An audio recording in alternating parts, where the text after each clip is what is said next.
اگر بالفرض وہ جاری رہے، پریشانی جاری بھی رہے، تو تمہارا گھاٹا کچھ نہیں ہے، کیونکہ آخرت میں تمہیں اس کے اوپر تمہارے درجات بلند ہو رہے ہیں۔ تو اب آپ ذرا دیکھو کہ ہم اگر اپنی زندگی میں دو چیزیں اختیار کر لیں، کیا اختیار کر لیں؟ ایک شکر اس نعمت کا جو اللہ تبارک و تعالی نے عطا فرمائی، یہاں تک کہ پریشانی کی حالت میں بھی اگر انسان غور کرے تو پریشانی تو ایک بات کی ہوتی ہے، لیکن نعمتیں اس وقت بھی انسان کو گھیرے ہوئے ہیں۔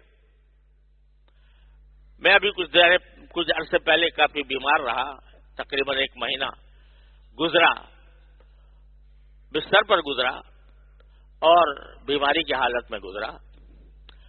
بیماری تو ہائی تھی، بیماری تھی، لیکن ساتھ ساتھ کبھی غور کرتا تھا کہ یا اللہ، بیماری تو آپ نے ایک عطا فرمائی، لیکن اس کے ساتھ نعمتیں کتنی عطا فرمائی کہ الحمدللہ گھر والے ساتھ موجود ہیں، تیماردار موجود ہیں، محبت کرنے والے موجود ہیں۔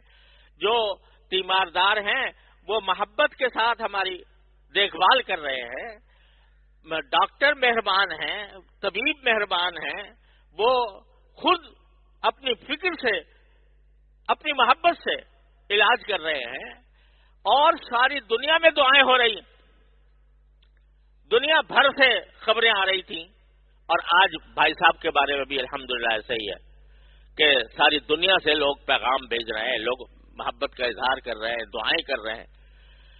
تو میں اس بیماری کو دیکھوں یا آپ کی نعمتوں کو دیکھوں؟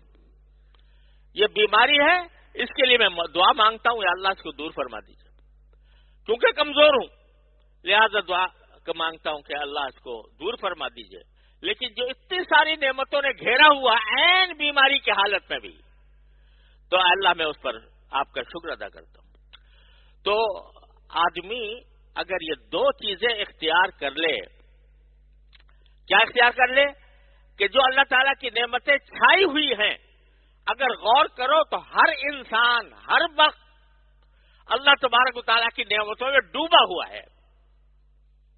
آنکھ ایک نعمت، کان ایک نعمت، ناک ایک نعمت، منہ ایک نعمت، دانت ایک نعمت، ہاتھ ایک نعمت، پاؤں ایک نعمت، اور جو سانس چل رہا ہے ہر سانس ایک نعمت۔ حضرت شیخ سعدی رحمۃ اللہ علیہ فرماتے ہیں اپنی گلستان کے بالکل شروع میں، فرماتے ہیں کہ انسان اگر صرف اپنے سانس کو دیکھ لے، سانس ایک مرتبہ باہر آتا ہے اور ایک مرتبہ اندر جاتا ہے۔ اگر سانس باہر آئے تو ایک نعمت، اور اگر وہاں اب اور رک جاتا، اندر نہ جاتا تو موت تھی، لہذا اس کا اندر جانا دوسری نعمت۔